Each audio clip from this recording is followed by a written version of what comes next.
Assalamualaikum warahmatullahi wabarakatuh. 祝大家平安，在借月平安，Salam Ramadan. Apa khabar semua?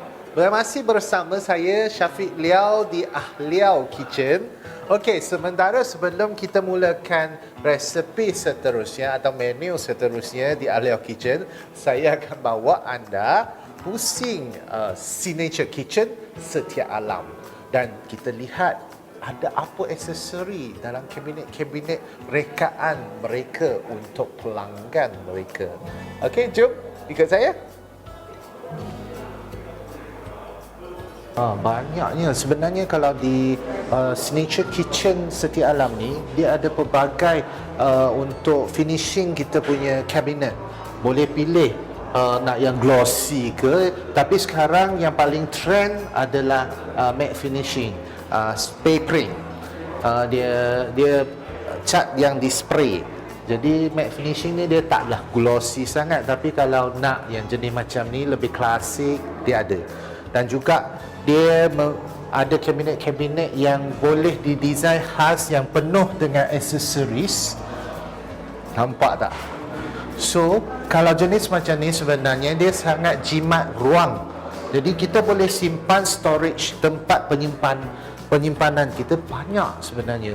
Macam-macam. Okey, ini salah satu matte finishing. Ya, dia spray paint super matte. Okey, dan pelbagai lah sebenarnya. Dia ada drawer yang besar.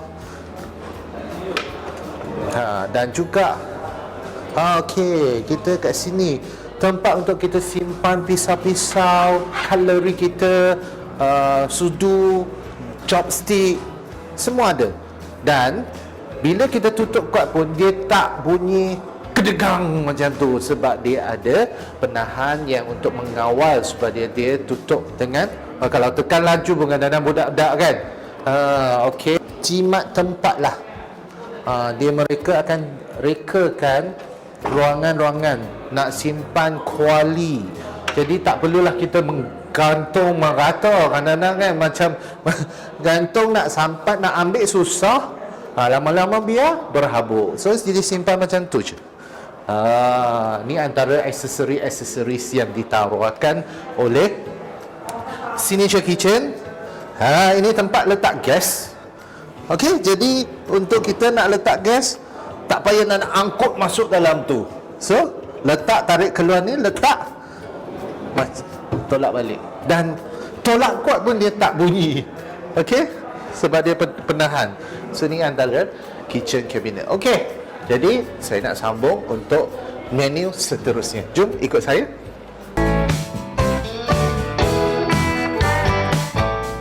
Alhamdulillah, tadi kita dah pusing kan macam mana. Ada yang rasa tergoda. Bukan tergoda sebenarnya, tapi kena ikutlah bajet kemampuan kita. Jadi untuk macam mana nak tahu tentang maklumat lebih lanjut, mereka ada pegawai-pegawai mereka akan melayani anda dan mendapatkan bajet-bajet yang sesuai untuk anda. Tapi memang rekaan-rekaan mereka sangat jimat ruang, ya, dan banyak tempat boleh simpan sebenarnya. Sebab khususnya tambah lagi sekarang rumah yang kecil-kecil ni ruangan kecil dan harga mahal. Jadi nak jimat ruang, carilah reka bentuk dapur, kabinet yang bersesuaian untuk rumah ruangan yang kecil dan boleh jimat. Okey, baik. Hari ini saya sambung terus untuk menu yang saya cakap tadi. Belum tahu lagi nama apa kan. Hari ini saya tak masak. Okey, saya hanya akan ajar anda macam mana campak-campak je bahan-bahan. Okey, baik, hari ini saya akan buat satu manisan khusus untuk kita berbuka dan juga boleh bawa sewaktu hari raya untuk masa untuk kita punya tetamu lah. Okey, baik. Hari ini saya nak buat snow fungus lotus seed dengan lilim. Okey, macam mana snow fungus lotus seed? Manisan snow fungus lotus seed. Dalam bahasa Mandarin, 学而白果，学而莲子百合糖水。糖水tu manisan. 学而 inilah snow fungus. 莲子 biji teratai atau lotus seed. Lotus seed, biji teratai.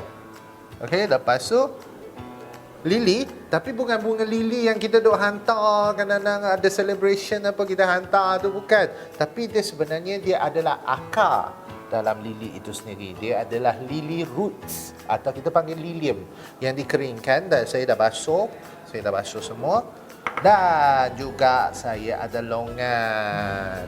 Longan yang kering saya rendam sebab nak kurangkan kadar manisan dia. Tapi air ni saya tak buang, cuma nanti bila saya masak saya tak bubuh banyak gula. Sebab longan kering ni dia sendiri dia dah ada manis. So untuk kesihatan kita tak nak guna manis sangat, dan saya guna gula batu. Sebab gula batu dia kurang sikit manis dia. So just nice lah untuk kita buat manisan. Okey, baik. Kita boleh mula sekarang. Bersedia? InsyaAllah. Baik.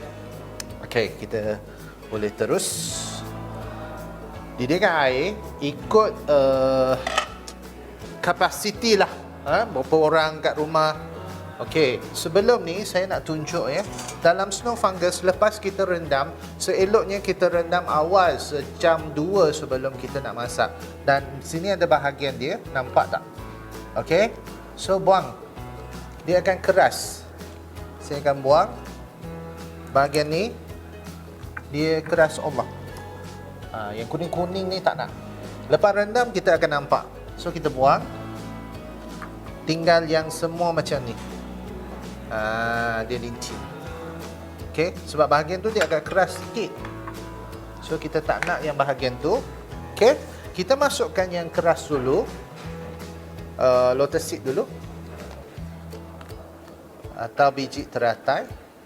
Tapi sebenarnya yang ni semua dia cepat je. Dia lembut. Lilium atau lily root. Okey, kita biar sekejap dalam anggaran 10 minit. Nanti kita akan sambung untuk letak bahan-bahan yang lembut itu pula.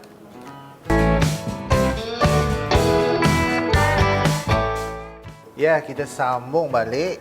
InsyaAllah kita tengok. Masya Allah. Okey, kita dah boleh, sebenarnya dah boleh masukkan. Okey, dia agak lembut. Dan sebab kalau lilium ni dia cepat lembut.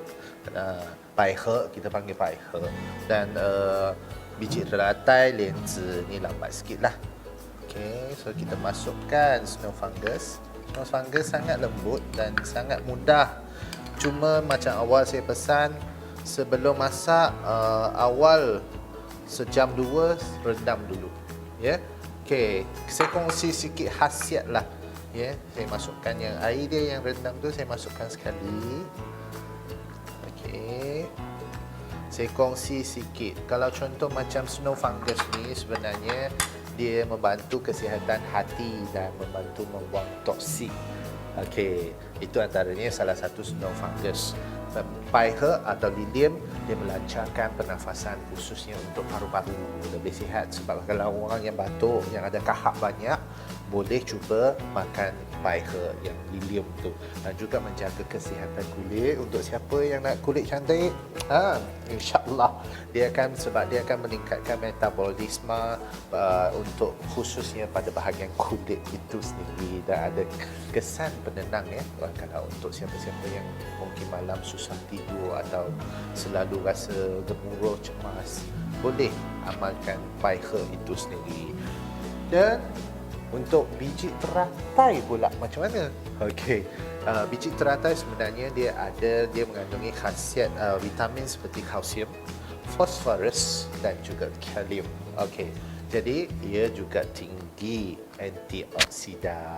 So jadi dia boleh meneutralkan radikal bebas yang mungkin akan mencacatkan sel-sel badan kita, dan juga membantu mencegah lah. ketumbuhan-ketumbuhan yang tidak mahu. So jadi kita kena amalkan. Okey, lepas tu untuk longan kering pula. Longan kering sebenarnya kalau kita tak campur di sini, mungkin tiap-tiap hari kita boleh bancuh untuk 3 biji, 4 biji kita rendam dalam air panas, buat cawan, minum pun boleh. Terutama untuk ibu yang mengandung, dia sangat bagus untuk pelancaran darah. Jadi longan kering ni dia bersifat panas sikit. Jadi untuk orang yang badan cepat panas, jadi tak boleh banyak lah. Dia kena balance, kena bercampur lah dengan sedikit bahan seperti macam ini untuk menyeimbangkan dia punya sifat-sifat asal bahan itu sendiri. Itu antaranya. Jadi bila manisan ini dibuat, sebenarnya dia sangat bagus untuk kita hidangkan, khususnya kepada ahli keluarga kita. Penghujung-penghujung puasa ni kan kadang-kadang banyak yang badan panas lah, sakit tekak lah, jadi ulcer lah. So ini antaranya untuk membantu meneutralkan badan-badan yang kurang sihat, macam snow fungus itu sendirilah. So dia membantu. Jadi saya akan biarkan lebih kurang dalam 40 minit. Kalau kata anda guna pressure cooker, tak payah lama. Pressure cooker set saja dalam 20 minit dah cukup dah. Kalau slow cooker, biar dia jalan. Kalau untuk yang bekerja pagi, siapkan masuk dalam slow cooker, biar dia jalan, balik dah boleh makan. So untuk yang pressure cooker, slow cooker, kena masukkan siap-siap gula lah. So agak-agak anggaran berapa gula yang nak masuk, sebab kita dah guna longan kering tu, dia sendiri dah manis. Okay, saya akan bias ketika, saya akan tutup ni. So nanti dan biasa kita biarkan dalam 40 minit lah kalau guna gas atau electronic cooker ini. Okey.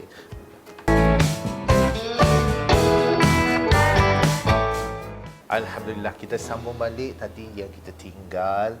Sebenarnya bila kita masak benda ni, kita boleh tinggal seketika. Kalau guna gas, kena jaga-jagalah untuk elakkan hangit atau risiko mungkin terbakar ke apa-apa. Kena alert. Kalau bubur dalam pressure cooker, slow cooker, biar saja sebab dia automatik akan padam sekiranya dia dah siap. Okey, jadi kita tengok bahan kita pun dah, manisan kita pun dah okey dah. So saya akan masukkan gula batu. Okey, jangan banyak Kalau tak nak manis sangat, jangan berbanyak. Agak-agak dulu, saya habiskan yang kecil dulu. Okay. Sekiranya tak cukup manis, bila nanti dah berbuka nanti, rasa tak cukup manis, baru tambah. Kita letak gula kan, sebab susah nak rasa pun tak boleh, nak telan. Mungkin kadang-kadang ada setengah orang dia rasa macam, okey tak apa, kurangkan setakat yang cukup dulu, tak payahlah banyak. So kalau nanti lepas buka, kalau tak cukup manis baru tambah. Dia tak manis tak apa, jangan terlampau manis. Okey. Jadi kita kacau. Bagi gula dia dah cair. Ni nanti bila dah siap semua, okey, kita ambil dalam masa sikit, nak siapkan, habiskan. Sebenarnya lah kalau untuk hari raya pun, manisan ni pun boleh disediakan untuk hidang kepada tetamu yang hadir. So jadi something yang berbeza lah sikit dengan kita menghidangkan air sirap sahaja kan. Sebab kadang-kadang saya percaya ada setengah orang, dia kalau hari raya pertama dia masak lain, hari raya kedua dia masak lain. So bolehlah kongsi-kongsi, dapatlah menu yang lain sikit untuk kita ni. Okey, saya punya ni dah siap, gula batu pun dah cair. So dah boleh hidang. Kalau untuk buka puasa, kita masak awal sikit lah, awal sikit. So bila nak makan tu dia taklah terlampau panas. Okey. Okey, baik. Kita tengok Masya Allah, Subhanallah.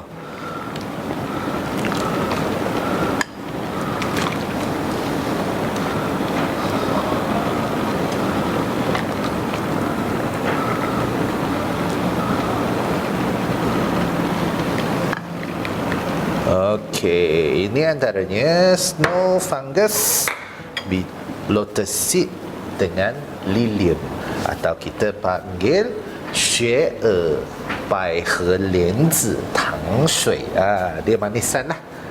雪耳 tu snow fungus, 百合 tu lilium, 莲子itulah biji teratai. Jadi ini antara menu yang terakhir buat musim ini. Jadi kita pun dekat lagi beberapa hari lagi kita nak sambut Hari Raya Aidilfitri, dan mengambil kesempatan ni saya nak mengucapkan selamat menyambut Hari Raya Aidilfitri buat semua. Semoga semua sentiasa sihat dan dilindungi Allah Subhanahu Wa Taala.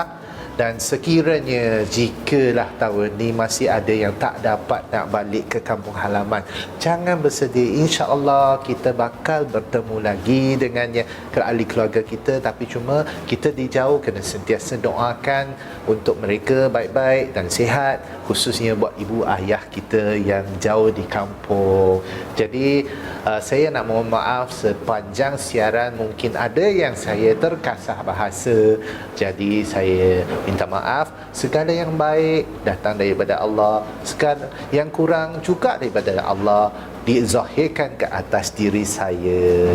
Jadi di sini saya nak ucapkan Khai Zai Jie Kuai Le, Khai Zai Jie Ping An, dan selamat mencuba menu ini. InsyaAllah, mana tahu ada rezeki kita bertemu pada musim akan datang. Sampai di sini saja Aliau Kitchen.